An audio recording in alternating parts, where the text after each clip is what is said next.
Hello dear student, কেমন আছো? I hope প্রত্যেকে ভীষণ ভালো আছো। আই হোপ স্ক্রিনের ওপর একটা কোশ্চেন দেখা যাচ্ছে, যে কোশ্চেনটা কি বলেছে মন দিয়ে প্রথমে পড়ে বুঝবো। কি বলেছে দেখো, বলেছে যে 35টি কম্পিউটারের ক্রয় মূল্য 6,50,000 টাকা। এর মধ্যে 17টি কম্পিউটারের গড় ক্রয় মূল্য 17,000 টাকা। অন্যগুলির গড় ক্রয় মূল্য কত? ঠিক, লক্ষ্য করো, টোটাল কম্পিউটার হচ্ছে কটা? 35টা। 35টা কম্পিউটারের গড় মূল্য, মোট মূল্য কত দেখো এখানে বলে দিয়েছে বইয়েতে। কত বলেছে? 6,50,000। 6,50,000 টাকা। বেশ, আবার কি বলে দিয়েছে? আবার বলে দিয়েছে এই 35টার মধ্যে না দুটো সেগমেন্টে ভাগ করেছে কম্পিউটারকে। একটা হচ্ছে 17টা কম্পিউটারের সেগমেন্ট, আর একটা অবশিষ্ট যেগুলো থাকবে। তাহলে 17 আর 18 কত হয়? 35। বেশ, এই যে 17টা কম্পিউটার, এই 17টা কম্পিউটারের গড় মূল্য কত? দেখো বইতে বলে দিয়েছে 17,000 টাকা। 17,000 টাকা। বেশ, 17,000 টাকা হলো। হ্যাঁ, এই 17টা যে কম্পিউটার, এর মোট মূল্য কত? তাহলে কি করতে হবে? 17,000-এর সঙ্গে আমাকে 17 গুণ করে দিতে হবে। এবারে 17,000-এর সঙ্গে 17 যদি গুণ করি তাহলে কি পাবো? 17,000-এর সঙ্গে 17 যদি গুণ করি, দেখো আমি একটু রাফের মধ্যে করে নিই ফটাফট করে।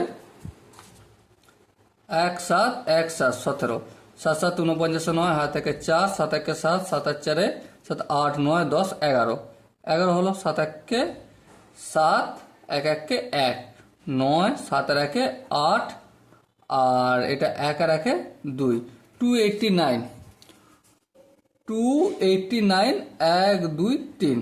তাহলে একক দশক শতক হাজার অযু লাখ 2,89,000 টাকা দাম হলো 17টা কম্পিউটারের। বেশ, তাহলে এই 18টা কম্পিউটারের মোট দাম কত? অবভিয়াসলি টোটাল দাম কত? টোটাল 35টা, 6,50,000। হ্যাঁ, এ থেকে যদি 17টা কম্পিউটার দাম আমি বিয়োগ করে দিই 2,89,000, এটা যদি বিয়োগ করে দিই তাহলে কি পেয়ে যাব? এই 18টা কম্পিউটারের মোট দাম। তাহলে বিয়োগটা করি, এই 3টে শূন্য, এই 3টে শূন্য বসে গেল।